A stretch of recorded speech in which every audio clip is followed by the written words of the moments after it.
সেহরির সময় কোন ধরনের খাবার রাখা উচিত, কোন ধরনের খাবার আসলে আমাদের জন্য হেলদি? আসসালামু আলাইকুম দর্শক, পবিত্র মাহে রমজানের শুভেচ্ছা জানিয়ে শুরু করছি কুহুলিয়ার পবিত্র রমজান মাস জুড়ে বিশেষ আয়োজন ডি মেরিনা হাসপাতাল নিবেদিত স্বাস্থ্য কথা অনুষ্ঠানে। আজকে আমাদের অনুষ্ঠানে অতিথি হিসাবে উপস্থিত আছেন কক্সবাজার মেডিকেল কলেজ হাসপাতালের সহকারী অধ্যাপক ডাক্তার ইসমাইল। কেমন আছেন আপনি? আছি আলহামদুলিল্লাহ, আপনি ভালো আছেন? জি আলহামদুলিল্লাহ। আজকে তো আমরা আসলে রোজা শেষ করলাম, একটা দ্বিতীয় রোজায় আমরা প্রবেশ করলাম। রোজাদারদের বিভিন্ন চিকিৎসা পরামর্শের জন্য মূলত আমাদের এই অনুষ্ঠান আয়োজন। সেহরির সময় কোন ধরনের খাবার রাখা উচিত, কোন ধরনের খাবার আসলে আমাদের জন্য হেলদি? ধন্যবাদ আপনাকে, ধন্যবাদ সুপ্রিয় শ্রোতাদের। আসলে রোজা একটা ইসলামের বিশেষ ফরজ বিধান। আমরা আসলে অধীর আগ্রহ অপেক্ষা করে থাকি এই রমজানের রোজার জন্য।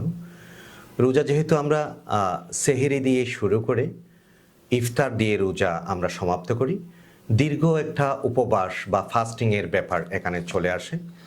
সেই হিসাবে অন্যান্য সময়ের মতো আমাদের একটু ব্যতিক্রমধর্মী ভাবে আমাদের খাবারের তালিকা, খাবারের পরিমাণ এবং খাবারের ধরন এগুলো একটু ভিন্ন হওয়াটাই স্বাভাবিক। বিজ্ঞানসম্মত, স্বাস্থ্যসম্মত খাদ্য পুষ্টি জ্ঞান না থাকার কারণে অনেক সময় আমাদের এই আল্লাহ তাআলার প্রদত্ত সহজ বিধানটাই আমাদের কাছে দুর্বিষহ হয়ে উঠতে পারে।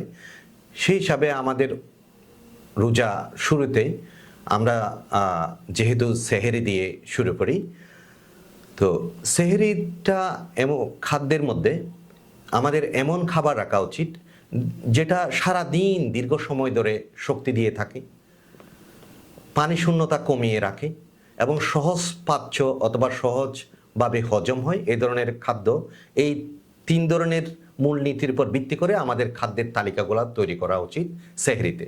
যেমন আমরা এখানে রেডিমেড সুগার যেটা বলি, এই ধরনের না করে যেটা দীর্ঘ সময় ধীরে ধীরে পাচ্য হয়, হজম হয় এবং দীর্ঘ সময় শক্তি দিয়ে থাকে, সারাটা দিন কাভার করে।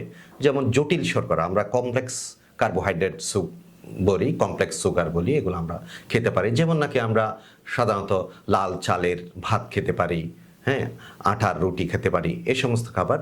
এবং আমিষ খাবার যে মধ্যে যে খাবারটা আমাদের পেটটা সহজভাবে ভরা রাখে, যেমন নাকি ডিম, ডাল, মাছ, মাংস, দই, দুধ, ছোলা এসব খেতে পারি।